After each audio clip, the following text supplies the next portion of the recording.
They think they have rough winters here now. Where I grew up in Charleston, I've seen many and many a winter morning when my dad had to get up and use a shovel that he kept on the back porch. The back porch was closed in on 3 sides. Then we had a door that went out on the west of the kitchen.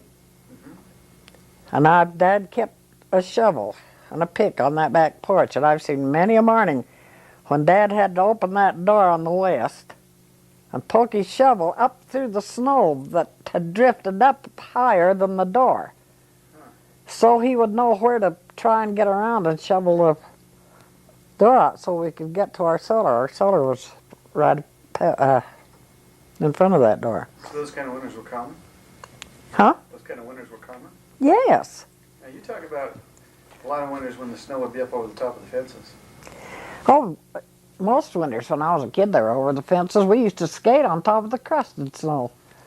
It would be so cold it would crust it like ice, and we'd skate right across the fences. And I had a collie dog. Well, we got it when I was a baby. And Dad made a harness for it, and we had a little wagon, In the summertime, it'd pull us in the wagon. In the wintertime, it'd pull us on the sleigh, and it'd take us right over the fences and all through the Bishop's Fields, right across from the house.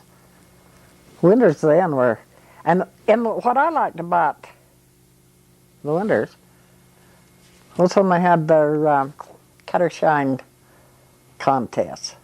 Did you ever hear those? No. That's what they should have your horses doing. But in the wintertime, the men with teams would bring their teams. They'd have one through the holidays, about once a week. They'd hold one of these. And you'd load all of your family and any of your friends that you could get to get into the sleigh, in your sleigh, your bobsled. Then you'd go down to the corner, just past the old town hall, and they'll take you down and show you where. And the men would spend all day long, the men that weren't going to compete, would take their teams, and they'd spend all day long leveling the snow, packing it down hard with their sleighs and that.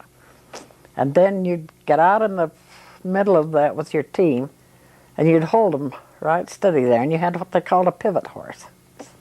And that pivot horse never moved, except its feet to go around this way, And the other one would pull a sleigh, and that sleigh would go around and around and around and around. I've seen sleighs tipped over. Nobody was ever hurt. But to see who had the best team, pivoting team. And drill a hole right through the snow. It was fun. Your grandpa tried that with his car, too.